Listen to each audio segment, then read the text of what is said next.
Naranasan mo na bang parang gusto mong ibahin ang mga naging choices mo? Yun bang gusto mo sanang magsimula ulit? Paano kung mali lahat ng mga importanteng desisyon na ginawa mo sa buhay mo? May pagkakataon ka pa kayang bumawi sa iyong sarili? Tunghayan natin ang isang napakagandang kwento na itatampo ko sa inyo for today's video, and I know that you're excited, so dapat wag nating patagalin pa ito, at eto na ang inyong paboritong programa, ang Dear Mama Mia.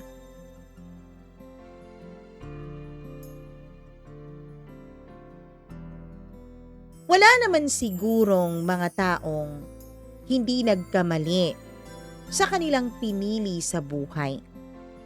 Wala naman sigurong tao ang makapagsasabi na ang kanyang mga naging desisyon ngayon ay hindi niya pagsisisihan kinabukasan.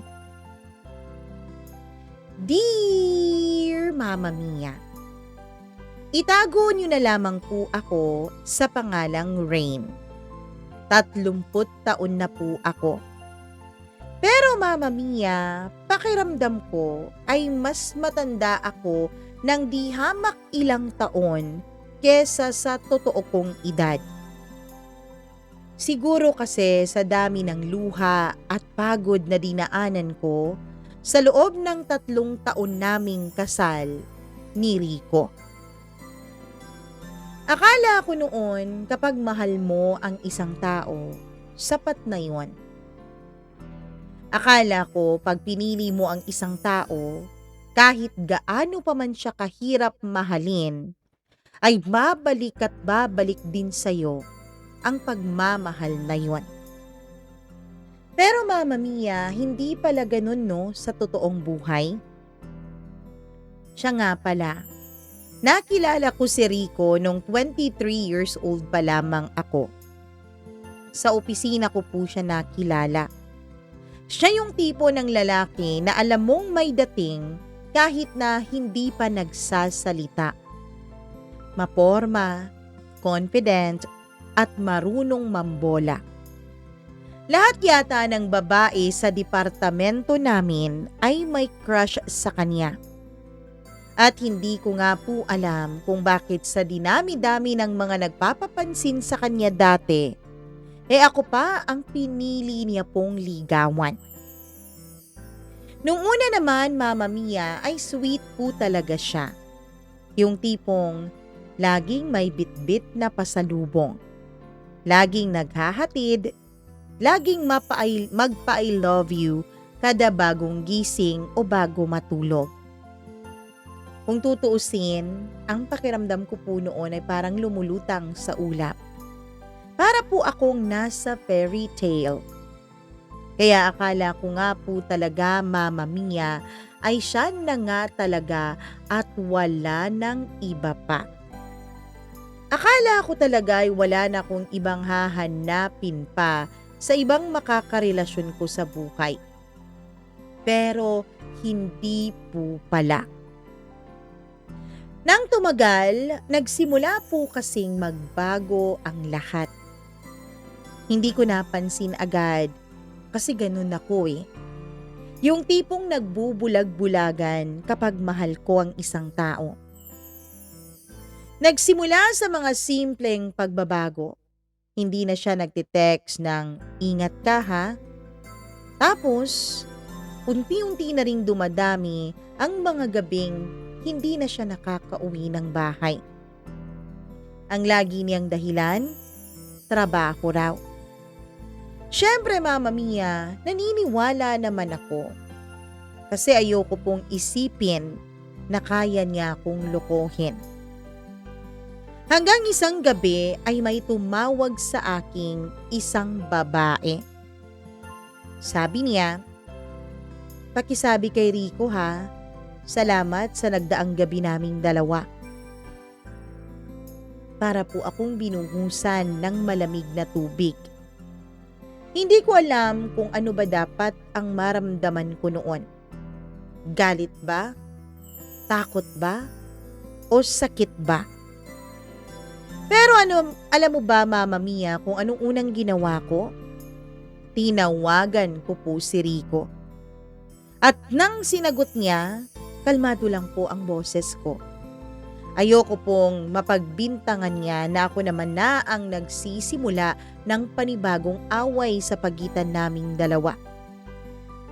May tumawag sa akin, sabi ko. Sabi niya, salamat daw sa nagdaang gabi ninyo.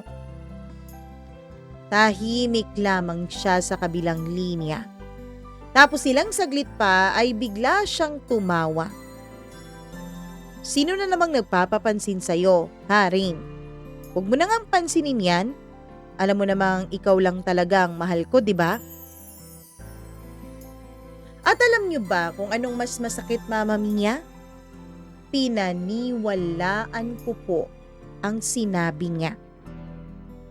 Kinabukasan, nagluto pa ako ng paborito niyang sinigang.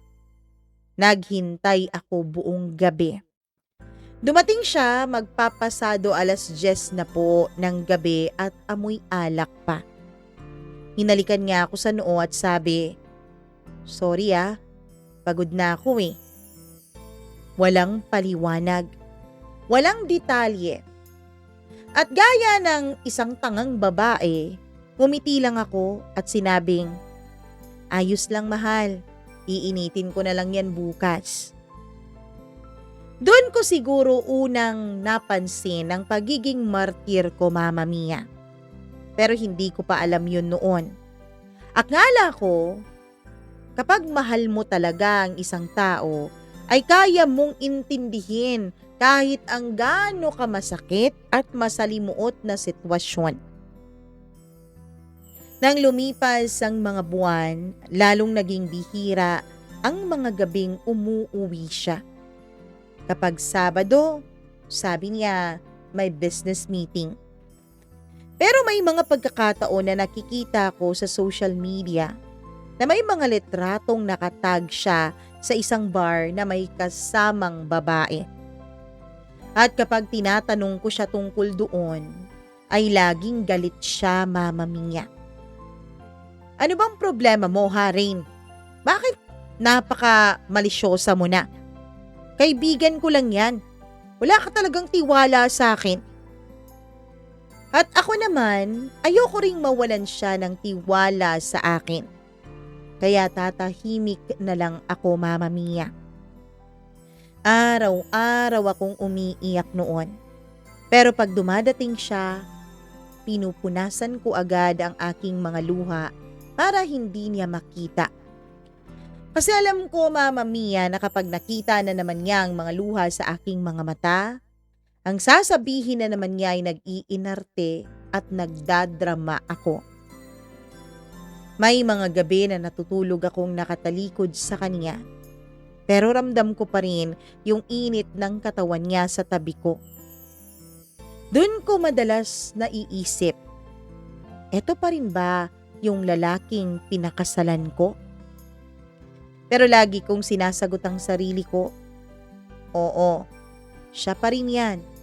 Magbabago rin ang sitwasyon mo. Hanggang sa isang araw, Mama Mia, dumating po si Ethan. Siya ang best friend ng asawa kong si Rico. Tahimik si Ethan. Parang kabaliktaran nga siya kay Rico. Hindi siya maporma. Pero laging maayos. Hindi siya malakas magsalita, pero kapag nagtanong, ramdam mong hindi siya nagtatanong para lang magtanong, kundi talagang interesado siya sa magiging sagot mo. Matagal na raw silang magkaibigan ni Rico, mula palaw, kolehiyo silang dalawa. Si Ethan, yung laging nandyan kapag may problema ako dati. Sabi pa ni Rico sa akin, minsan habang nag-iinuman sila sa may sala namin.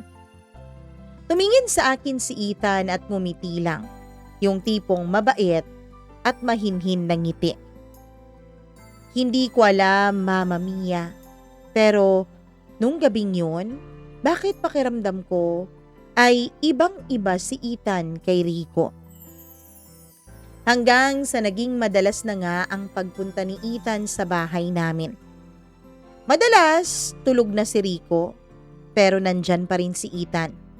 Kausap ko sa kusina o sa sala kapag may ginagawa ako. Minsan pa nga, Mama Mia, tinutulungan din niya akong maghugas ng plato. Okay ka lang ba? Tanong niya sa akin minsan. Ngumiti ako sabay sabing, oo naman. Pero alam kong hindi po siya naniniwala.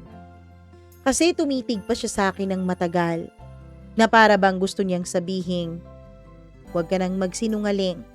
Alam ko namang hindi ka okay. Hindi ko alam kung bakit. Pero doon nagsimulang mabasag yung pader na itinayo ko sa sarili ko. Dahil sa totoo lang, sa bawat tanong ni Ethan, sa bawat tahimik niyang presensya, parang unti-unti kong nararamdaman na nakikita niya ako. Yung ako na matagal nang hindi pinapansin ng sarili kong asawa. Pero Mama Mia, hindi ko pinansin yun. Hindi ko dapat maramdaman kasi yun. Kasi asawa ako ng kaibigan niya. Kahit pa gabi-gabi, unti-unti akong nahuhulog sa ideya na baka may isang taong nakakaintindi sa sakit na hindi ko masasabi sa iba. Mama Mia, isa po sa pinakamahirap na naranasan ko ay ang magpanggap kang masaya kahit hindi naman. Yung tipong gigising ka sa araw-araw, magluluto ng almusal, maglalagay ng ngiti sa labi mo, tapos magpapakyut ka sa harap ng asawa mong halos hindi ka naman tinitignan. Pero kailangan Kasi ayokong maramdaman ng iba na may problema kaming dalawa ni Rico. Ayokong sabihin ng mga tao na, sayang naman, ganda pa naman ni Rin, niloko lang ng asawa. In short, ayoko pong kaawaan ako ng iba. Gusto ko kapag tinitignan nila kami, ang iisipin lang nila ay perfect couple kaming dalawa ni Rico. Kahit na sa totoo lang, sa loob-loob ko ay wasak na ako. Tuwing may family gathering, magkaakbay kaming dalawa ni Rico na para bang walang mali sa aming pagsasama. Tapos si Mama pa ang unang magsasabi, alam mo anak, ang swerte-swerte mo. Mabait ang napangasawa mo Ngumingiti lamang ako. Hindi ko kasi kayang sabihin na halos wala naman kaming pansinan o usapan ni Rico pagdating sa bahay. Kapag nagkakatitigan kami sa mesa, parang magkaiba po ang mundo namin. Minsan, sa totoo lang, gusto ko nang sumigaw, pero natatakot akong magkagulo. Natatakot ako sa hiya at lalong natatakot akong harapin ang mga katanungan ng iba. Si Ethan lang po ang natatanging nakakakita ng totoo. Lagi siyang nandun sa mga family occasion kasi parang parte na rin kasi siya ng pamilya namin at ng pamilya ni Rico. Tahimik lang siya pero kapag nagkakasalubong kami ng tingin, ramdam ko pong alam niya. Alam niyang pinipilit ko lang ngumiti, na pinipilit ko lang magpanggap na ako ay masaya. Isang beses nagkaroon ng maliit na party sa bahay para sa promotion ni Rico. Lahat ng kaopisinan niya ay nandun. Maingay, masaya at puro tawanan. Ako yung nag-aasikaso ng pagkain, ng inumin at ng lahat-lahat. Pero habang tumatagal yung gabi, napansin kong hindi na po si Rico ang hinahanap ng mga mata ko. Hindi na po ang hinahagilap ng mata ko ang asawa ko sa napakaraming bisita, kundi si Ethan na. Nasa sulok lamang siya. Umiinom ng juice, tahimik na nakatingin sa akin habang abala ako sa mga aasikasuhin. Parang gusto niyang sabihin, Pagod ka na rin. Umupo ka muna. Pero hindi naman siya nagsasalita. Tinititigan lamang niya ako. At hindi ko alam kung bakit pero yung titig na yun, mas nakapagpahinga sa akin kaysa sa buong gabi kong pagod. Pagkatapos ng party, halos 2:00 na noon ng madaling araw. Naghuhugas pa po ako ng plato ng tahimik. Si Rico, lasing na lasing, nakahandusay na sa sofa namin. Si Ethan naman ay nagpaiwan para tumulong magligpit sa akin. Tahimik lang kami habang nagkakahiyaan pa sa kusina. Tapos bigla siyang nagsalita. Alam mo rin, hindi mo naman kailangan gawin lahat ng tong mag-isa. Ngumiti ako. Ayos lang, sanay na rin naman ako. Hindi mo dapat sinasabi yan lalo na sa sarili mo. Sabi niya habang pinupunasan yung mga basang pinggang na hugasan ko. Tumingin ako sa kanya. Anong ibig mong sabihin? Tumigil naman siya sandali. Tapos mahina niyang sabi, kung mahal mo talaga o kung mahal ka talaga ng asawa mo, alam mo hindi ka dapat nasasanay ng mag-isa. Hindi ko alam kung anong sasabihin ko noon, Mama Mia. Parang gusto kong umiyak, pero pinigilan ko. Nagpanggap akong busy pero ramdam kong nanginginig na yung kamay ko habang naghuhugas ng mga plato't baso. Ilang segundo pa ay tahimik na lang kaming dalawa. Walang nagsasalita sa amin. Pagkatapos niya akong tulungang magligpit ay nagpaalam na rin siya. Pero bago pa siya lumabas ng pinto ay lumingon siya sa akin sabay sabing, Rain, kung kailangan mo ng makakausap, nandito lang ako ha. Kung tutuusin, simple lang po yung sinabi niya, Mama Mia. Pero hanggang sa pagtulog ko, yun po ang tumatak sa isip ko. Hindi yung mga empty I love yous ni Rico. Hindi yung mga pangakong wala namang laman. Yung simpleng, nandito lang ako. Yun ang pinakatotoo kong narinig sa loob ng mahabang panahon.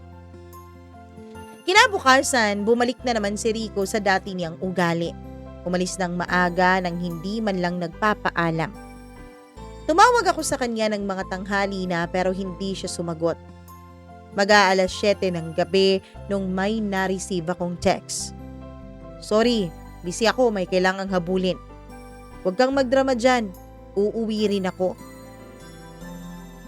Kahit nasanay na ako, masakit pa rin. Minsan naiisip ko, baka ako ang mali. Baka ako ang may pagkukulang. Baka may nagawa akong hindi ko alam kaya nagbago siya sa akin. Pero sa tuwing dumadalaw si Ethan sa bahay, may dala minsang pagkain at minsan mga simpleng kwento lang. Noon ko naaalala na hindi naman siguro lahat kasalanan ko. Kasi kahit hindi kami magkarelasyon, kahit hindi siya obligado, lagi niyang naiisip kung kumain na ba ako. Si Rico, hindi ko na maalala kung kailan siya huling nagtanong ng ganun sa akin. Mama Mia, sa totoo lang, tuwing gabi, kapag naaalala ko ang dating pagmamahal sa akin ng asawa ko, ay lagi kong tinatanong sa sarili ko kung bakit ba nagbago ang lahat. Bakit ba bigla na lang niya akong tinuring na ganon? At sa mga gabing tulog na si Rico at ako'y gising pa, tumititig lamang ako sa kisame namin. Nagdarasal ako ng mahina. Lord, hanggang kailan ko ba papakakayanin ang lahat ng to? Hindi ko alam kung anong sagot ni Lord noon, pero kinabukasan parang sinagot niya ako sa katauhan ni Ethan. Kasi dumating siya sa bahay. Bit-bit ang kape at pandesal tapos ngumiti lang sabay sabing, ang aga mong nagising. Kumain ka muna bago ka magtrabaho ng mga gawaing bahay. At dun ko unang naramdaman yung kakaibang uri ng kalma. Hindi yung umaapaw na saya, hindi yung kilig na sobra-sobra, kundi yung tahimik na pakiramdam na may nagmamalasakit sa'yo. Hindi dahil kailangan, kundi dahil gusto ka talaga niyang pagmalasakitan. Hindi ko na maaalala kung ilang beses ko pong pinagtakpan si Rico. Sa tuwing may kutob ako, tinataboy ko agad yun sa isip ko. Sinasabi ko sa sarili kong, huwag kang ang praning Rain, busy lang ang asawa mo sa trabaho. Pero minsan, Mama Mia, kahit anong pilit kong paniwalaan ang sarili ko, may mga sinyalis talaga na hindi mo pwedeng itanggi. Isang gabi, mga 10:00 na yun, nakatulog si Rico sa sala habang hawak-hawak niya yung cellphone niya.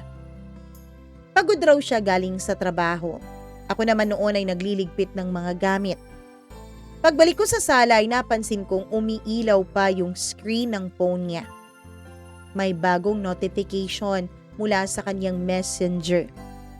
Hindi ko naman po ugaling mangialam pero hindi ko alam kung bakit at kung anong nagtulak sa akin nung gabing yon para gawin yon. Siguro dahil gusto ko lang makasigurado. O baka dahil pagod na rin ako na magbulag-bulagan. Mama Mia, kinuha ko po yung cellphone niya. Walang lock. Kasi alam niya sigurong hindi ko naman gagalawin yon. Binuksan ko. At doon ko nakita yung thread ng mga mensahe niya kay baby with heart emoji. At noon napatigil ako sa aking paghinga. Binasa ko isa-isa. Mula kay baby, kailan mo ulit ako bibisitahin? Sagot naman ni Rico, soon, kasi miss na kita. Ang sabi mo sa asawa mo, overtime ka, 'di ba? Tanong ulit nung baby. Oo, sanay na yon. Hindi naman nagtatanong eh. Para po akong pinagsakluban ng langit at lupa. Hindi ko na malayang tumulo na yung luha nung luha ko sa phone niya. Tapos habang tulog siya, pinunasan ko yung screen. Hindi ko alam kung luha ko o pawis ko. Mula sa kamay ko yung nabura. Pero isa lang ang malinaw. May babae nga, Mama Mia. At mukhang matagal na. Hindi ko siya ginising. Hindi ako sumigaw. Hindi ako nagwala. Kasi kakaibang pagod po yung naramdaman ko. Umupo lang ako sa sahig, tahimik na umiiyak. Tapos habang pinagmamasdan ko siya, ang tanong ko noon sa sarili ko, bakit Rain? Bakit kahit alam mo na ay hindi mo pa rin siya kayang layuan? Pero wala akong nakuhang sagot noon sa sarili ko. Kinabukasan ay naging normal ulit ang lahat. Para bang walang nangyari. Nag-almusal kami pero halos walang imikan. Tinitigan ko siya pero para akong nanonood ng taong hindi ko nakilala. At habang nagkakape siya ay bigla niyang sinabi, may pupuntahan ako mamayang gabi. May meeting kami sa labas. Gusto kong matawa. Meeting raw? Pero hindi ko ginawa. Bagkus sinabi ko na lang, sige, ingat ka. Magkaalis niya ay parang biglang sumikip yung bahay. Tahimik pero mabigat. Umupo ako sa sofa. Tinitigan ko yung cellphone niyang naiwan niya sa mesa. Tapos biglang nag-ring. Hindi ko sinagot pero nakita ko yung pangalan na naka-flash sa screen. Baby with heart emoji. Yun na ata siguro yung pinakamasakit na parte.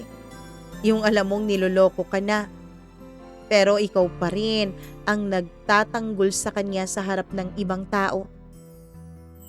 Nang gabing yun ay dumating si Ethan. May dala siyang pagkain. Sabi niya, galing daw yun sa restaurant na alam niyang paborito ko. Si Rico? Tanong niya. Wala pa, may meeting. Tumango lang siya pero yung tingin niya, Parang alam niyang totoo. Tahimik kaming kumakain. Tapos bigla siyang nagsalita. Rain, minsan kasi kahit gaano mo kamahal ang isang tao, kailangan mo pa ring bitawan, lalo na kapag alam mong hindi na tama at hindi ka na masaya. Tumingin ako sa kanya. Hindi ako sumagot kasi alam kong totoo yung sinabi niya. Pero hindi ko kayang tanggapin na sa ganun na lang magtatapos ang relasyon namin ng asawa ko. Ayokong amining nagkamali ako sa pagpili kay Rico. Ayokong isipin na nasayang lahat ng sakripisyo ko. Nasayang ang 7 taon na pagsasama naming dalawa. Pag-uwi ni Rico ng gabing yon, amoy pabango siya ng babae na alam ko namang hindi akin. Pero tinulungan ko pa rin siyang tanggalin ang sapatos niya gaya ng dati. Hindi ko na sinabi ang tungkol sa nakita ko kasi pagod na akong makipagtalo. Ang gusto ko na lang kahit peke, maramdaman kong may asawa pa rin ako na sa akin umuuwi.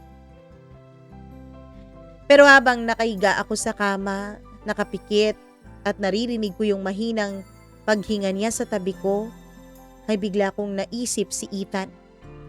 Naalala ko yung mga tingin niyang puno ng pag-aalala, yung mga tanong niyang mahinahon, at yung boses niyang kalmado. At doon ko napagtanto, Mama Mia. Habang yung lalaking pinili ko ay unti-unting pinapatay ang loob ko, may isa namang palihim akong binubuo nang hindi niya nalalaman. Mama Mia, madalas akong makaramdam ng pagod kahit wala naman talaga akong masyadong ginagawa. Yung simpleng tunog lang ng cellphone ni Rico, parang dagok na agad sa dibdib ko. Hindi ko na alam kung kailan ako huling nakatulog ng mahimbing. Araw-araw, gising ako bago siya umaalis. At gising pa rin ako kapag umuuwi siya. Hindi dahil sa gusto ko siyang bantayan, kundi dahil hindi ko na kayang matulog ng payapa kapag alam kong may kasinungalingang bumabalot sa aming bahay. Nang sumunod na linggo, dumaan ulit si Ethan sa bahay. Gabi na noon at gaya ng mga nakaraang gabi ay wala pa rin si Rico. Nagdala siya ng sopas dahil maulan noon. Sabi niya, mukhang pagod na pagod ka, kumain ka muna. Ngumiti ako. Ganito talaga kapag yung asawa mo abala sa iba. Biro ko. Pero halata namang pilit lang ang pagtawa ko. Tiningnan niya ako ng matagal bago niya ako sinagot. Hindi dapat ganito ang itsura ng taong may asawa, Rain. Dapat masaya ka. Dapat kita sa mukha mo na inaalagaan ka. Tahimik lang ako noon, Mama Mia. Hindi ko alam kung matatawa o maiiyak ako sa sinabi niya. Pero may kung anong totoo sa tono ng boses niya. Yung klase ng katotohanang hindi mo kayang tanggihan. Umupo siya sa tapat ng mesa kung saan ako nakaupo rin. Anong balak mo? Tanong niya. Wala. Siguro hihintayin ko na lang na magbago siya. Sabi ko. Napailing siya. Hindi lahat ng tao nagbabago rin. Minsan tayo na lang ang nauubos sa paghihintay na mangyari yun. Natahimik ako kasi alam kong tama siya. Pero hindi pa rin ako handa. Kahit alam kong mali na, may parte pa rin sa sarili ko na ayaw bumitaw kasi nga kasal kaming dalawa ni Rico. Yung parte ng puso kong tanga at tapat na nagmamahal sa kanya. Isang araw matapos yun, nagkasabay kami ni Ethan sa grocery. Hindi ko alam kung sinadya niya pero nang makita niya kung may dalang mabibigat na bag ay agad niyang kinuha iyon. Ako na, sabi niya. Ano ka ba, okay lang, kaya ko naman. Alam kong kaya mo, sabi niya habang nakangiti. Pero minsan, okay lang naman tumanggap ng tulong mula sa iba. Tagos sa puso ko ang linyang iyon. Sanay ako na walang tumutulong. Sanay ako na lang palagi. At ngayong may taong nagsasabi sa akin ng ganon, ay para bang biglang gumaan ang daladala ko kahit papaano. Mama Mia, dumating yung araw na nalaman ni Rico ang madalas naming pagkikita ni Ethan. Hindi dahil sa masama, kundi dahil may nakakita raw sa amin sa labas. Isang gabi pag uwi niya, ay nagsisisigaw siya agad. Ano, si Ethan na ba ang pinagkakaabalahan mo ngayon, ha? Gulat ako, hindi ako makasagot sa sobrang gulat. Wala akong alam sa sinasabi mo, sabi ko sa kalmadong tono. Wala raw. Bakit daw lagi kayong magkasama? Anong meron sa inyong dalawa? Natahimik ako pero sa loob-loob ko gusto kong sabihin, wala nga, pero sana nga meron. Pero hindi ko sinabi yun. Kasi hindi ako ganoon, Mama Mia. Ang sagot ko na lang, kaibigan mo si Ethan, alam mong hindi siya ganoon. Kaibigan? Bakit parang ikaw ang madalas niyang puntahan kaysa sa akin? Bago ako sumagot ay dumating si Ethan. Saktong-sakto ang timing niya. Narinig na niya siguro ang boses ni Rico mula sa labas kaya pumasok na lang siya agad. Tama na yan, Rico, sabi niya. Kalmado pero matigas ang tono. Hindi mo pwedeng sigawan ang asawa mo ng ganyan. Nagulat ako.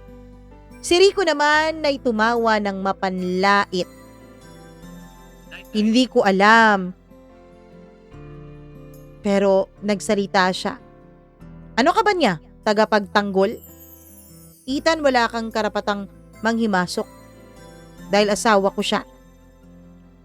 Kaibigan mo ako, Rico, oo. Pero hindi pwedeng palampasin na ganito mong tratuhin yung asawa mo. Yung asawa mong wala namang kasalanan sa'yo. Tahimik ako pero may kung anong humaplos sa puso ko dahil sa sinabing iyon ni Ethan. Sa unang pagkakataon may tao pong nagtanggol sa akin.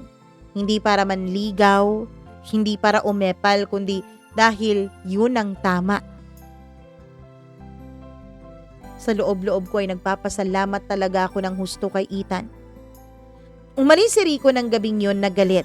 Hindi ko alam kung saan siya pumunta pero hindi ko rin siya hinabol. Pag alis niya ay nilapitan ako ni Ethan. Pasensya ka na ha. Hindi ko mapigil ang sagutin yung asawa mo. Hindi mo kailangang mag-sorry, Ethan. Matagal ko na rin gustong may magsabi sa kanya ng ganyan. Ngumiti siya. Alam mo, kung sakaling kakailanganin mo ulit ng kakampi, alam mo naman kung nasaan ako, di ba? Pag alis niya ay napaupo ako sa sahig ng sala, tahimik na umiiyak. Parang may kung anong nabuo na lakas ng loob sa puso ko. Siguro, Mama Mia, dahil may isang tao nang naniniwala na deserve ko ring respetuhin at ipagtanggol. Pagkatapos ng gabing yon na nagtalo si Rico at si Ethan ay may kung anong nagbago. Hindi ko alam kung matatakot ba ako, dapat ba akong matuwa. Si Rico ay bigla na lang naging mabait. Parang binigyan siya ng guilt trip ng konsensya niya. Bigla siyang nagluluto, nag-aabot na ng bulaklak, at nagpapadala ng mga miss you text. Pero alam ko kung anong itsura ng kasinungalingan. Kaya kahit may mga sweet siyang ginagawa, ramdam ko pa rin na hindi totoo yun. Para bang ginagawa niya lang yun kasi nasaktan yung ego niya at hindi dahil mahal pa niya ako. Si Ethan naman ay medyo lumayo at dumistansya ng konti. Siguro dahil ayaw niyang makasira ng relasyon. Hindi na siya madalas dumadalaw sa bahay pero minsan napapadaan pa rin siya. Tahimik pero tinitiyak lang niyang maayos ako. Isang tanghali habang kumakain ako sa isang karinderya na malapit sa aming bahay, ay biglang dumating si Ethan. Oh, may naupo ba dito? Tanong niya. Ngumiti ako. Wala naman pero baka may makakita sa atin. Lagot ka na naman kay Rico. Ngumiti lang siya. Yung tipong ngiting alam mong hindi natatakot sa sinasabi ko. Wala naman akong ginagawang masama. kaibigan naman kita rin. Tumingin ako sa kanya. Kaibigan nga lang ba? Napahinto siya. Pareho kaming nagulat sa tanong ko na yon.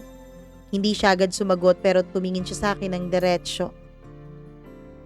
Mula noon ay nagsimula na yung hindi ko kayang may paliwanag na damdamin. Minsan habang naglalakad ako pa uwi ay naiisip ko si Ethan. Yung mga simpleng bagay na ginagawa niya para sa akin. Pagbukas ng pintuan, pagpapatawid sa akin sa kalsada, pagtulong kahit hindi ko naman hinihingi. Minsan Mama Mia naiinis ako sa sarili ko. Kasi asawa ako ni Rico kaya hindi ako pwedeng magkaroon ng ibang damdamin lalo na sa lalaking kaibigan pa niya. Pero paano mo nga ba pipigilan yung puso mong nakakaramdam ng kagaanan sa presensya ng isang tao? Samantalang yung taong dapat ay magmamahal sa'yo ay siya mismo ang dahilan ng bigat na dinadala mo sa araw-araw. Isang gabi ay dumaan na naman ulit si Ethan sa bahay namin Mama Mia. Wala si Rico dahil sabi niya may business trip siya. Nagulat ako nung kumatok si Ethan. May dala siyang pagkain. Sabi mo, gusto mo ng nilagang baka dati. Kaya lang, sinigang ang niluluto mo dahil yun ang paborito ni Rico. Kaya eto, pinagluto kita ng nilagang baka. Ngumiti ako. Marunong ka palang magluto niyan? Tinuturuan naman ako ng mama ko dati. Sabi niya tapos tumawa. Mama Mia, parang ang gaan lang sa loob ko yung eksena namin na yon. Walang tensyon, walang sakit.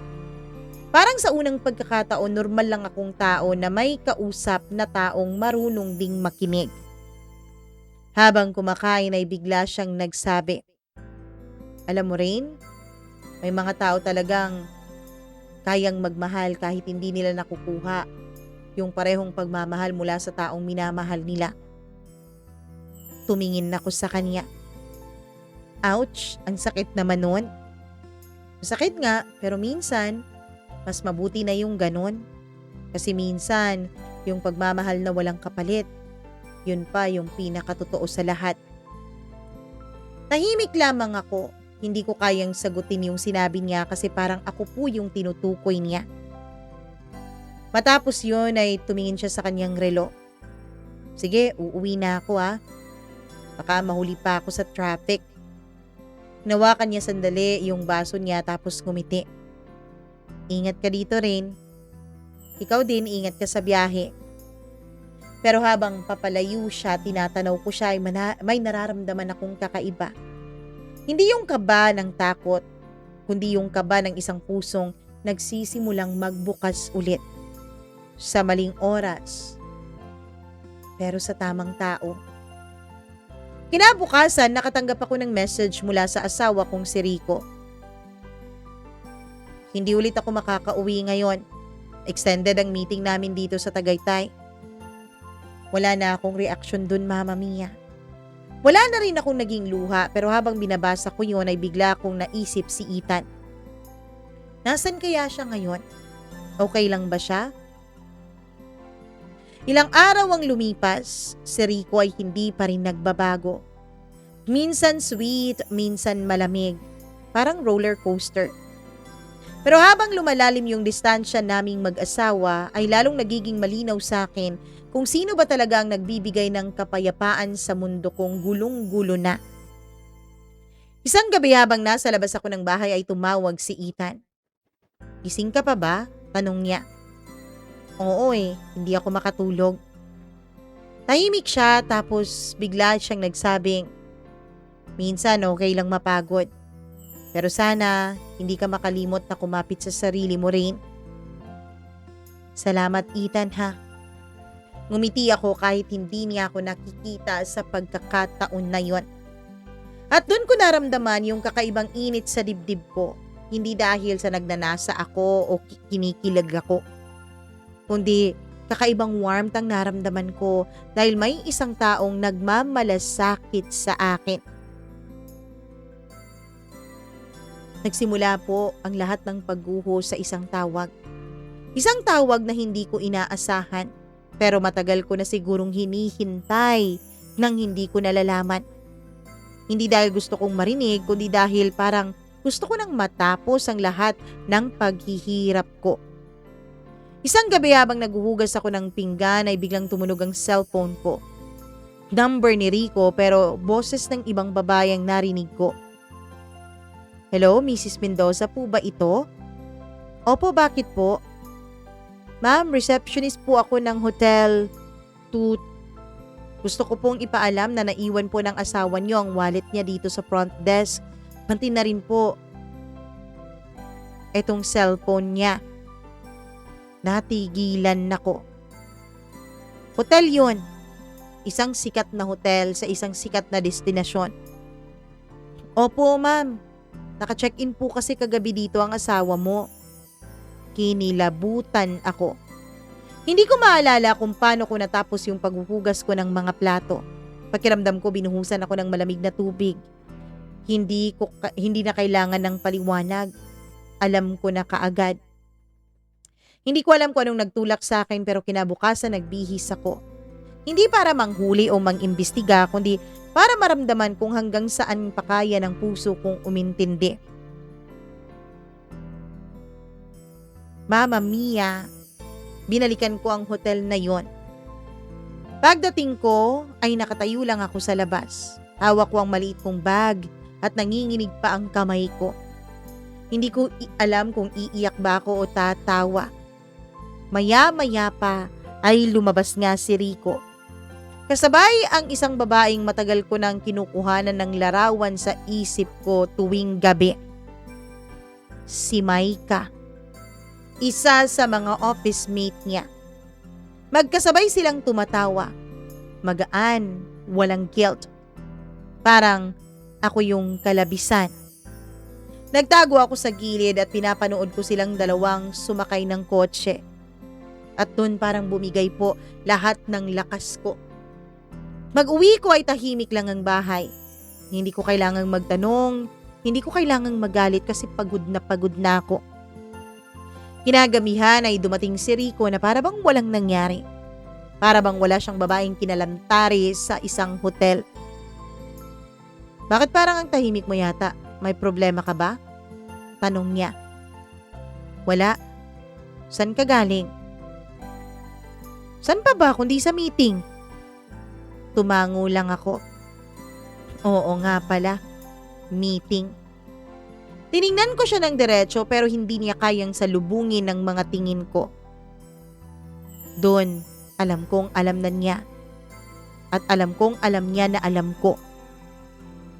Kinabukasan, Mama Mia, hindi ako lumabas ng bahay dahil ayokong humarap sa mundo. Pero dumating si Ethan.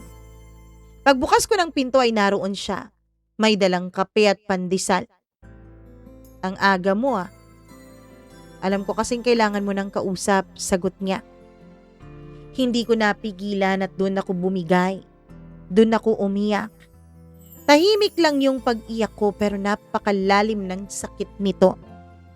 Kahit na wala na akong masyadong nararamdaman sa asawa ko, Mama Mia, ay masakit pa rin talaga sa akin bilang isang babae na pinagpalit ako sa iba. Hinayaan lang ako ni Ethan na umiyak. Hindi niya ako inabutan ng panyo, hindi rin niya ako inalo. Nandyan lang siya tahimik na nagmamasid. Presensya lamang niya ay sapat na para sa akin. Ethan, bakit ganon? Mahal ko pa rin siya kahit sinasaktanan niya ako ng ganito. Tumingin siya sa akin. Yung mga mata niya ay punong-puno ng lungkot pero may halo ng pang-unawa. Kasi ganun talaga ang mga taong marunong magmahal, Rain. Hindi sila marunong sumuko agad. Pero darating din yung araw na matututunan mong mahalin ang sarili mo, higit pa sa pagmamahal mo sa asawa mo. Napatingin ako sa kanya. Ang galing niyang magsalita pero ramdam kong totoo yun dahil galing yun sa puso niya. Ethan, bakit mo ako tinutulungan? Si Rico naman ang best friend mo eh. Dahil ayokong nakikita kang nasasaktan. Ethan, kaibigan lang ba talaga ako? Rain, kung magiging makasarili ako, sasabihin kong hindi ka lang kaibigan sa akin. Pero hindi ko pwedeng abusuhin yung pagkakataon mo ngayon. Gusto kong makita ka munang bumangon, hindi yung umaasa ka sa iba para makatayo. Yung mga salitang yon, Mama Mia, kailanman ay hindi ko narinig kay Rico. Yung mga salitang walang halong panluloko, walang pangako, pero totoo lang. Lumipas ang mga araw, unti-unti kong sinusubukang ayusin ang sarili ko. Pinilit kong bumangon, magtrabaho at ngumiti ulit. Pero hindi ko maitatangging si Ethan. Palagi siyang nandun para sa akin. Tahimik lang pero laging nariyan. Hanggang isang gabi ay tumawag si Rico. Rain, uuwi ako ng late ha. May presentation kami bukas eh. Kailangan naming tapusin to. Tumingin ako sa orasan at 10:00 na ng gabi. Sige. Pagbaba ng tawag ay narinig ko yung boses sa background. Alam kong tawa yun nung Maika. Yung tawang dating ako lang yung nakakarinig. Ngayon ay hindi na ako umiiyak kahit alam kong magkasama sila. Ngayon ay tahimik ko na lang tinanggap na natapos na ako sa pakikipaglaban para sa isang taong hindi naman ako marunong pahalagahan. At sa katahimikang yon, sa gitna ng pagguho ay doon ko unang naramdaman yung kakaibang lakas. Yung lakas na hindi galing mula sa pag-ibig ng iba kundi galing sa sarili kong desisyon. Natapusin na ang lahat ng paghihirap ko.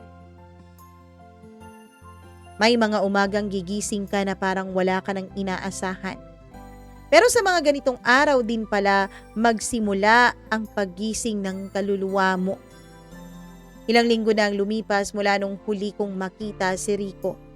Wala siyang paramdam. Hindi rin ako nagtanong. Parang pareho kaming tahimik na umaamin na pagod na kami sa relasyon namin. Kahit masakit ay may parte sa sarili kong parang nakahinga. Yung simpleng pagtulog ko na walang kaba kung may babae siyang kasama. Yung pagising na hindi ko kailangang magpanggap na okay kaming dalawa. Tahimik pero totoo. Araw-araw binubuo ko yung buhay ko ng paunti-unti nang wala na ang asawa ko. Natutunan kong sabayan ang sarili ko, magluto para sa sarili, tumawang mag-isa, manood ng pelikulang dating hindi ko pinapanood kapag hindi ko siya kasama. At sa bawat maliit na bagay na ginagawa ko, unti-unti kong nararamdaman na kaya ko pala kahit wala siya, Mama Mia. At sa bawat maliit na bagay na ginagawa ko, unti-unti kong nakikita ang sarili kong halaga. Isang araw ay bigla kong nakita si Ethan sa labas ng opisina ko. Oo nga, siya nga pala. Nung nalaman kong nanloko sa akin si Rico ay naghanap ako ng trabaho. Hindi ko siya inaasahan na dumating pero ngumiti siya nang makita ako. Pwede ba kitang yayaing magkape ngayon? Wala ka bang trabaho? Tanong ko. Meron pero mas gusto kong samahan ka muna. Pumasok kami sa isang maliit na cafe na malapit lang sa opisina ko. Wala namang espesyal doon, simpleng pag-uusap lamang. Pero ramdam ko, Mama Mia, ang presensya niyang sinasabing laging nandun lang siya para sa akin. Kumusta ka na? Tanong niya. Masasabi mong mas okay na siguro. Hindi pa rin ganun kasaya pero hindi na rin ganun kasakit. Yan ang mahalaga. Yung araw na hindi mo na siya kinamhumuhian, yun ang araw na masasabi mong tuluyan ka ng gumaling, Rain. Ikaw, okay ka lang ba? Hindi ba nakakainis na palagi akong nagdadrama sa'yo? Tanong ko.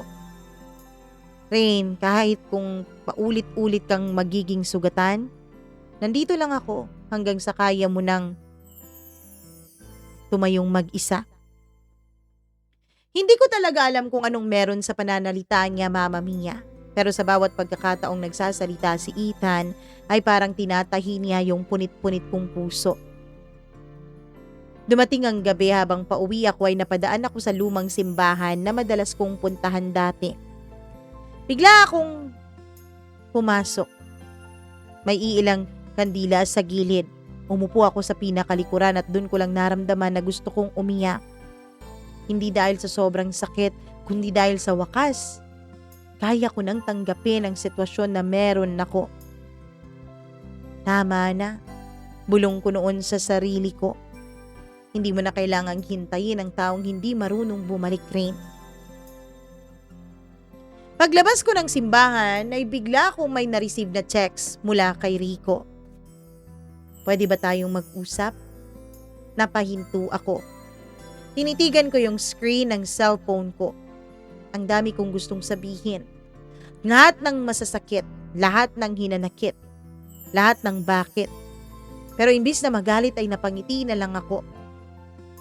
Pwede naman, pero sana marunong ka ring makinig. Kinabukasan ay nagkita kaming dalawa ni Rico. Nakita ko agad ang itsura niya. Payat, maputla, at parang pagod na. Hindi ko na nakita yung dating Rico na kinikilig ako lagi kapag tinititigan ko. Ngayon ay para na lang siyang estranghero sa akin. Isang estrangherong minsan kong pinag-alayan ng pag-ibig ko. Pasensya ka na, ha, Rain. Hindi ko alam kung paano ko nagawa ang lahat ng yun sa'yo. Tahimik lang ako. Pinapakinggan ko lang siya. Hindi ako humihingi ng isa pang pagkakataon. Ang gusto ko lang ay malaman mong nagsisisi na ako. Rico, hindi ko kailangang marinig yung sorry mo para mapatawad kita. Kasi sa totoo lang, matagal ko nang tinanggap na hindi mo kayang ibigay yung klase ng pagmamahal na deserve ko. Tumingin siya sa akin. Para bang hindi siya makapaniwala na nagsalita ako ng ganon sa kanya. Pero salamat. Kasi dahil sa'yo, natutunan ko na kaya ko palang mag-isa. Dugtong ko. Matapos ang usapan na yun ay umalis akong magaan ng loob. Walang luha, walang galit. Wala na akong gustong balikan pa sa pagitan naming dalawa. Pagdating ko sa labas ng bahay ay nandun si Ethan. Nakaabang. Parang alam niya kung anong nangyari.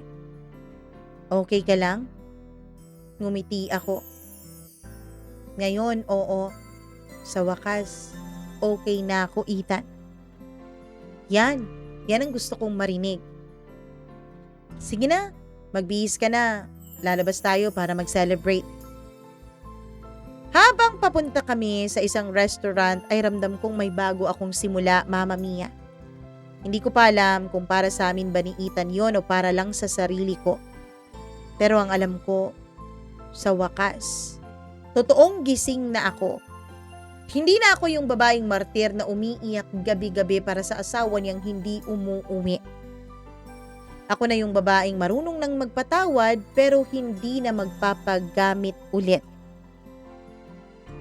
Pagkatapos ng pagkikita namin ni Rico ay parang tuluyan nang nabunot ang tinik sa dibdib ko. Wala nang tanong, wala nang puwang yung mga sana at mga baka.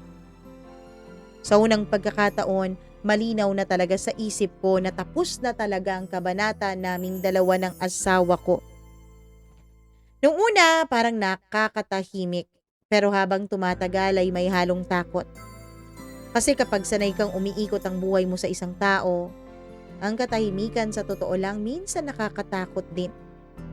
Pero ang sabi ni Ethan, kapag natatakot ka, ibig sabihin nun, may bago ka nang sisimulan.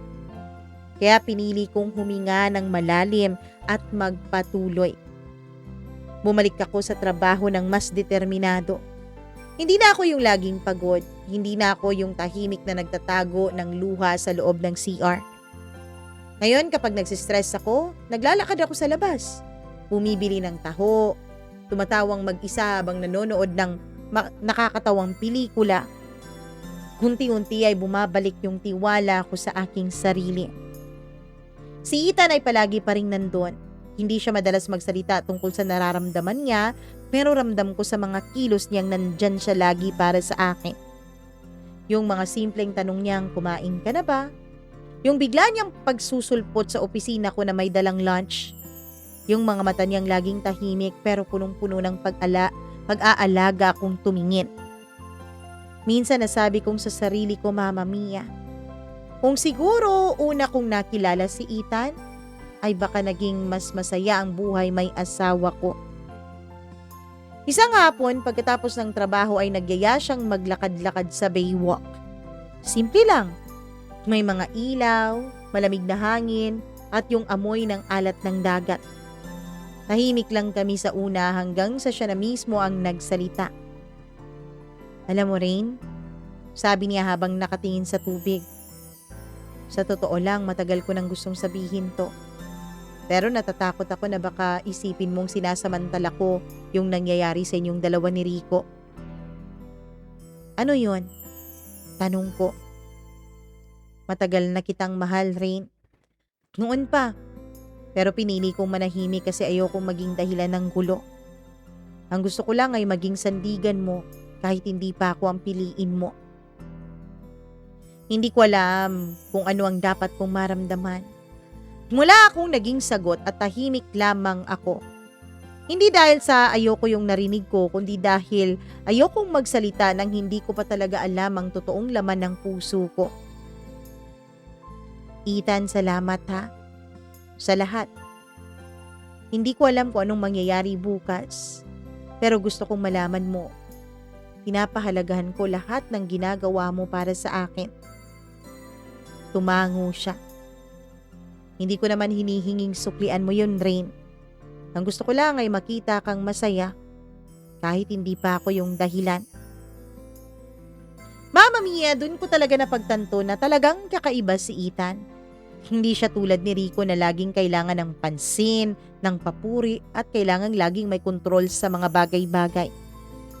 Si Ethan marunong maghintay, marunong umintindi at marunong magmahal ng hindi nang aangkin. Lumipas ang mga buwan. Unti-unti ay tuluyang naayos ang buhay ko. Nakapaglipat na ako ng bahay na malayo sa dating mga alaala namin ni Rico. Mas natutunan kong pahalagahan ang katahimikan kaysa sa ingay ng drama. Minsan tinatawagan pa rin ako ni Rico para mga musta at humingi ng payo sa trabaho. Ngayon, kaya ko na ng walang sagot. Kaya ko nang sumagot ng walang sakit. Kaya ko nang ngumiti ng hindi pilit. Si Ethan hindi pa rin siya nawawala sa tabi ko. Hindi siya nangungulit pero lagi pa rin nandun siya. Steady lang at totoo. Isang gabi nagkita ulit kaming dalawa at gaya ng dati ay nagkape. Tahimik kami habang umuulan sa labas. Habang tinitingnan ko siya ay napaisip ako kung gaano kalayo na ang narating ko mula sa dating ako. Ethan, naalala mo pa yung unang sandali nung sinabi mong gusto mo lang akong makitang masaya? Oo naman. Pwes masaya na ako ngayon. Nagulat siya tumingin sa akin. Totoo? Totoo. At kung tatanungin mo kung bakit, yun ay dahil natutunan ko ng mahalin ang sarili ko. Isang bagay na nakakalimutan kong pakinggan sa'yo lagi noon. Ngumiti siya. Yung tipong may halong pagmamalaki dahil alam niya na naging parte siya kung bakit ako nagising sa katotohanan. Yan si Rain. Yung Rain na alam kong kayang-kayang tumayo kahit ilang beses pa siyang madapa. Mama Mia, tahimik lamang ang loob ko noon. Hindi ko alam kung pag-ibig ba ni Ethan ang nakapagbigay noon o yung kapayapaan lang na sa wakas. Malaya na ako sa pagmamanipula sa akin ni Rico. Isang taon nang lumipas mula nung tuluyan kong iniwanan si Rico. Minsan sa totoo lang napapaisip pa rin ako sa kanya. Hindi bilang lalaking minahal ko, kundi bilang isang aral na kinailangan kong maranasan para maging mas matatag ako ngayon. Hindi ko siya kinamumuhian. Hindi ko na rin siya sinisisi sa mga bagay-bagay na nangyari. Kasi kung hindi ko pinagdaanan yon, hindi ko naman maranasan ang ganitong klaseng kalayaan ngayon. Hanggang sa tuluyan na akong nakapagpatayo ng maliit na negosyo. Isang parang mobile cafe lang sa tabi ng park. Dati ay pangarap ko lang yun. Sabi ko pa noon kay Rico, gusto kong magtayo ng maliit na mobile bar o cafe. Gusto ko na makaramdam na parang nagbibigay ako ng konting pahinga sa ibang tao kahit sa saang lugar. Ngayon ako na mismo ang nagbibigay ng espasyo ng mga ganong tao. Congratulations! Sabi ni Ethan nung dumating siya dun sa business ko. May dala pa siyang white tulips, paborito kong bulaklak. Alam mo, hindi mo kailangan bumili ng ganito kamahal na bulaklak. Alam mo, alam ko kasi na paborito mo yan eh. Pinandilatan ko siya ng mata. Hindi ko rin maitago yung ngiti ko. Ganito kami. Totoo, walang pretension. Hindi namin kailangang magmadali. Wala kaming label pero naramdaman namin na may tiwala kami sa isa't isa. May respeto. At sa mga panahon na yun, sapat na yun sa aming dalawa. Alam mo Ethan, kung dati mo pa akong nakilala, baka hindi mo rin ako magustuhan. Bakit naman? Kasi dati hindi ako marunong magmahal nang hindi ko sinasaktan ang sarili ko. Akala ko kasi yung pagmamahal, dapat yung sukatan ay kung gaano mo kayang tiisin ang iyong sarili para sa kaligayahan ng iba. Hindi ka nag-iisa sa ganyang pag-aakala rin. Pero alam mo naman kung ano yung totoo, di ba? Yung tunay na pagmamahal, yung kaya kang tulungan na maging mas buo. Hindi yung paulit-ulit kang binabasag at paulit-ulit kang pinagsasakripisyo. Salamat Ethan ha. Sa totoo lang kung hindi dahil sa'yo, baka hanggang ngayon hindi ko pa rin makita yung halaga ko. Hindi ako yung dahilan Rain. Ikaw yun. Ako lang yung naging saksi. Mama Mia, minsan kailangan mo talagang maging daring sa buhay mo. At sa gabing yun, sinabi sa akin ni Ethan, kung sakali raw na magbubukas ang puso ko na magmahal ulit, sana sa kanya na raw yun. Soon. Soon, Ethan. Sabi ko. Lumipas pa ang mga araw. Biyernes ng hapon noon, abala ako sa pag-aasikaso ng cafe. Puno ng tao. May nagtatawanan, may tahimik lang na nagkakape. May magkasintahang nagtutulungan sa ginagawa nila sa laptop. Tahimik pero buhay. Ganon ang gusto kong makita sa lugar na to. Parang puso ko. Marupok dati, pero ngayon, puno na ng panibagong simula. Habang nag-aayos ako ng counter ay may lumapit at pamilyar yung boses. Hi Rain, natigilan ako Mama Mia. Hindi ko alam kung anong mararamdaman ko nang marinig ko ulit ang boses na matagal ko nang hindi naririnig. Paglingon ko ay si Rico. Mas payat siya kaysa sa huli naming pagkikita. Medyo magulo ang buhok at may lungkot sa mga mata. Ang ganda nitong cafe mo sabi niya. Salamat, sabi ko. Naramdaman kong bumilis ang tibok ng puso ko, hindi dahil sa pagmamahal kundi dahil sa alaala. Parang bumalik lahat sa isip ko, yung mga gabing umiiyak ako habang hinihintay siyang umuwi. May mga araw na pinili kong manahimik kahit alam kong niloloko na niya ako. Pero iba nang ngayon. Hindi na ako yung babaeng basta na lang magpapagamit sa mga salitang mahal kita. Pwede ba tayong mag-usap Rain? Tanong niya. Nagdalawang isip ako pero tumango pa rin. Sa loob ng cafe ay may isang bakanting mesa sa may sulok kaya naupo kami doon. Tahimik lamang. Tanging tunog lang ng coffee machine at mahihinang tugtugin sa background ang maririnig. Rain, hindi ko alam kung sapat na ba ang mga salitang sorry. Pero ang alam ko, sinayang ko ang tiwala mo. Matagal na yun, Rico. Ano ka ba? Napag-usapan na natin yan, di ba? Rain, gusto ko sanang subukan natin ulit. Gusto kong ayusin yung mga pagkakamali ko noon. Mama Mia, natahimik ako sandali sa kanyang mga sinasabi. Tapos tumitig ako sa kanya ng diretso sa kanyang mga mata. Rico, minsan kailangan mong tanggapin na hindi lahat ng nasira ay dapat ayusin pa. May mga bagay na mas okay nang tapusin na lang. Tumahimik siya. Napayuko. Nakita ko yung pagod sa mukha niya, yung pagsisisi. At kahit papaano ay naawa ako, Mama Mia. Hindi dahil mahal ko pa siya, kundi dahil alam kong ngayon lang niya naiintindihan kung gaano ko siya minahal noon. May bago ka na bang kinakasama? Tanong niya. Wala, Rico, pero masaya ako. Dahil ba kay Ethan? Tanong niya ulit. Hindi lang dahil sa kanya. Masaya ako kasi buo na ako kahit wala akong inaasahang ibang tao. Tumango siya na para bang tinamaan. Gusto ko lang sanang malaman mo na kung pwede ko lang ibalik ang panahon, pipiliin kong ayusin ang lahat bago mo pa ako iwanan. Ngumiti ako ng bahagya sa kanyang sinabi, Mama Mia. Hindi mo kailangang bumalik, Rico. Kasi baka sa pagbalik mo, masira lang ulit yung mga pinaghirapan mong buuin.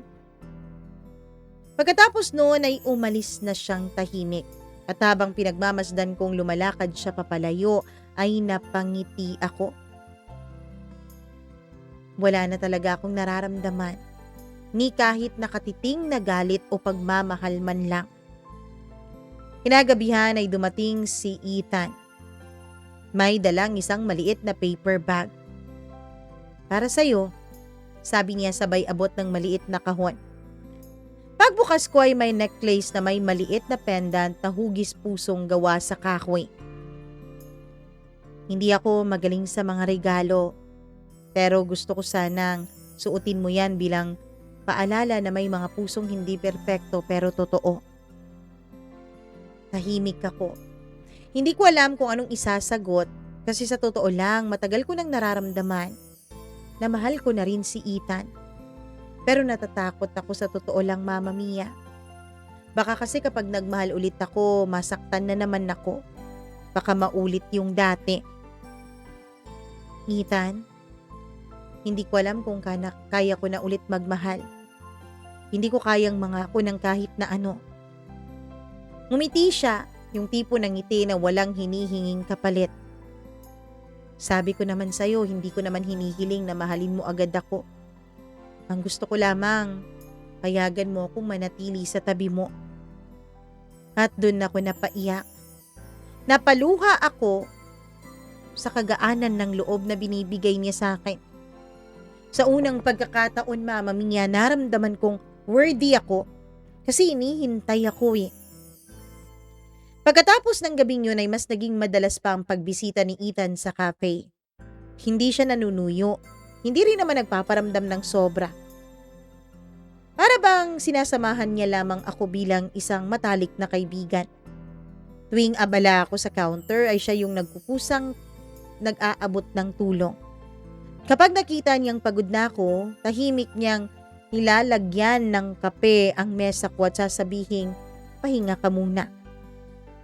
Walang madrama ang eksena sa pagitan naming dalawa.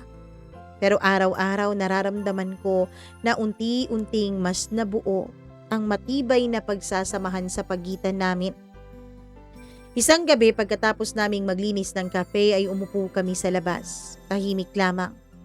Ang hangin ay malamig at yung ilaw ng poste sa kanto ay nagbibigay ng mapusyaw na liwanag sa aming paligid. Ang ganda ng gabi, ano? Sabi ko. Mas maganda dahil kasama kita. Ang smooth mo ah. Napangiti ako, pero hindi naman ako nag-iwas ng tingin sa kanya. Hindi, totoo lang yung sinasabi ko. Alam mo rin, tuwing nakikita kitang masaya dito sa cafe mo, para akong proud na proud sa'yo. Kahit alam ko namang hindi ako karapat dapat o wala akong karapatan. Ethan, bakit nga ba ako? Kasi ang dami-dami namang pwede mong magustuhan. Yung walang komplikasyon. Yung hindi kasal sa iba. Dahil ikaw ang sinisigaw ng puso ko rin. Gusto kita. Mahal kita. Kaya kitang mahalin nang wala akong hinihinging kapalit na iba. Hindi ko alam ang sasabihin. Hindi kasi ako sanay sa ganitong uri ng pagmamahal, Mama Mia. Yung walang kapalit. Unconditional love, ika nga nila. Napatingin ako sa kanya. Sa mga mata niya ay punong-puno ng katyagaan at pang-uunawa. Nakita ko yung uri ng pagmamahal na matagal ko nang hinintay. Hindi yung nakakasakal. Hindi yung mapilit. Hindi marahas. Tahimik lang pero buo. Lumipas ang mga buwan habang abala ako sa buhay ko, siya naman ay tahimik lang na laging nandun at dumadalaw. Tumutulong at nakikinig. Hanggang isang araw habang magkasama kami sa kape ay tinanong niya ako, Rain, kailan ka kaya ulit magiging handa sa pag-ibig? Hindi ko alam, pero alam ko handa ako. Nasaluhin lagi ang sarili ko. Ngumiti lamang siya. Yan ang gusto ko. Yun bang kahit anong pagsubok, alam mong kakayanin mo. Isang gabi habang sinusundan ko siya palabas ng kape ay napahinto ako sa pinto. Ethan, tawag ko sa kanya. Lumingon siya sabay ngiti sa akin. Salamat ah. Para saan? Salamat sa lahat ng hindi mo sinasabi pero pinaparamdam mo. Sabi ko. Basta't alam mo rin, kahit saan ka mapunta nandun lang ako. Hindi para angkinin o hawakan ka, kundi para siguraduhin hindi ka na maliligaw ulit. At yun ang huling gabi bago siya pansamantalang umalis. May tinanggap kasi siyang alok na trabaho sa Cebu. 1 taon siyang mawawala. Pero bago siya umalis ay nag-iwan siya ng isang maliit na sulat sa mesa ng cafe. Hindi ko alam kung anong meron tayo rin. Pero alam kong totoo to. At kung totoo nga, kahit lumipas pa ang panahon, mananatili pa rin ito. Hintayin mo man ako o hindi, masaya ako kasi natagpuan kita. Sa tamang panahon at tamang pagkakataon. Pagkabasa ko noon ay napaluha ako, Mama Mia. Hindi dahil sa lungkot kundi dahil sa kapayapaan. Alam kong minsan yung pagmamahal, hindi kailangang sabay kayong humawak sa isa't isa. Minsan sapat na yung sabay kayong naghintay sa tamang panahon. Mabilis na lumipas ang 1 taon. 1 buong taon mula nung umalis si Ethan papuntang Cebu. Ang dami nang nagbago. Pati ako. Ang cafe sa awa ng Diyos ay lumago naman talaga. May mga bagong staff na ako. May mga suki na halos pamilya na ang turing sa akin. Pero kahit ganun, sa tuwing magbubukas ako ng cafe tuwing umaga, tinitignan ko pa rin yung lumang sulat ni Ethan na naka-frame sa gilid ng counter ko. Hindi dahil hindi ako nakaka-move on, kundi dahil paalala yun na may taong kayang magmahal ng totoo kahit wala siya sa tabi mo. Sa loob ng 1 taon ay natutunan kong maging masayang mag-isa. Natuto akong tumawa ng walang ibang dahilan kundi dahil masarap lang sa pakiramdam. At higit sa lahat natutunan kong ipagmalaki yung babaeng dati kong kinakahiya. Yung dating iyakin, mahina at martir. Ngayon siya na yung babaeng matatag. Marunong umalis kapag hindi na siya pinapahalagahan at marunong maghintay ng tamang oras. Isang araw habang abalang-abala ako sa pag-aayos ng mga orders ay may biglang pumasok sa cafe. May suot na asul na polo, naka-backpack at may bitbit na gitara. Excuse me, sabi ng pamilyar na boses. Paglingon ko ay parang huminto ang mundo ko. Si Ethan. Hindi ko mapigilang ngumiti ng malaki. Uy, sabi ko. Uy din, ang laki na nitong cafe mo ah. Sabi ko na nga ba, pag iniwan kita ng 1 taon, magiging malago itong negosyo mo. Tumawa ako. Ikaw naman, hindi ka man lang talaga nagparamdam ng 1 buong taon. Gusto ko kasing pagbalik ko, makita kong maayos ka talaga kahit wala ako rin. Tahimik ako sandali tapos napabuntong hininga at lumapit sa kanya. Ethan, sa totoo lang, iniisip ko minsan na baka hindi ka na muling bumalik pa. Alam mo, sa totoo lang, muntik na rin akong hindi bumalik. Pero na-realize ko, may mga tao talagang hindi mo kayang iwan kahit anong gawin mo at kahit wala pang kasiguraduhan. Natawa ako ng mahina. Sino naman yung taong yun? Tanong ko. Yung babaeng nagtayo ng cafe para sa mga taong pagod pero ayaw sumuko. Yung babaeng tinuruan akong magmahal ng marahan. Napatingin ako sa kanya. At sa unang pagkakataon ay wala na akong naramdaman ni katiting na takot o pag-aalinlangan. Kalmado na ang puso ko at alam kong tama na ang oras na yun. Ethan, hindi ko man alam kung anong meron tayo pero alam kong totoo to. Hindi ko na kailangan ng malaking dahilan para piliin ka. Ngayon lang, gusto kong sabihin sa'yo na handa na ako. Tahimik siya, Mama Mia. Nilapit niya ang kamay niya at dahan-dahang hinawakan ang kamay ko. Napakainit ng mga palad niya, pero totoong totoo at walang kasinungalingan. Hindi ko alam kung anong hinaharap natin, Rain. Pero kung papayag ka, gusto kong sabayan ka. Sa lahat ng tagumpay mo, sa lahat ng tahimik mong mga gabi, at sa lahat ng pagkakape mo tuwing umaga. Ngumiti ako, Mama Mia, at sa unang pagkakataon hindi ako umiyak. Hindi ko na kailangang umiyak kasi alam kong tapos na ako sa parting yun ng buhay ko na puro na lang pasakit. Ngayon nandito na ako sa buhay ko na puro na pag-asa. At habang tumutugtog si Ethan ng gitara sa loob ng cafe, habang pinapanood ko siyang kumakanta ng paborito naming kanta, napapangiti ako ng totoo. Yung ngiti ng babaeng pinili ang sarili at sa bandang huli ay natutong magmahal din ulit. Hindi siya Prince Charming, hindi rin ako damsel in distress. Isa lang siyang lalaki na marunong maghintay at ako ay isang babaeng natutong magpatawad at natutong buksan ulit ang puso sa tunay na pagmamahal. Mama Mia, sa ngayon ay inaasikaso ko pa ang aming annulment 2 ng dati kong asawang si Rico. Meron na rin siyang sariling buhay ngayon. May kinakasama na rin siya. Tahimik na ang buhay namin pareho. Ang hiling ko na lang ay sana nga ma-approve na sa lalong madaling panahon ang petition of annulment ko para sa kasal namin. Dahil pinag-usapan na rin namin ni Ethan ang magiging future namin at ang pagpapakasal namin.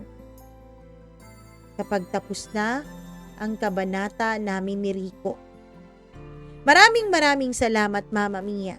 At wish ko para sa lahat, sana ay matuto tayong maging buo ulit para magmahal ng mga taong karapat-dapat sa ating pagmamahal. Hanggang dito na lamang po at maraming salamat ulit. Lubos na nagmamahal, Rain.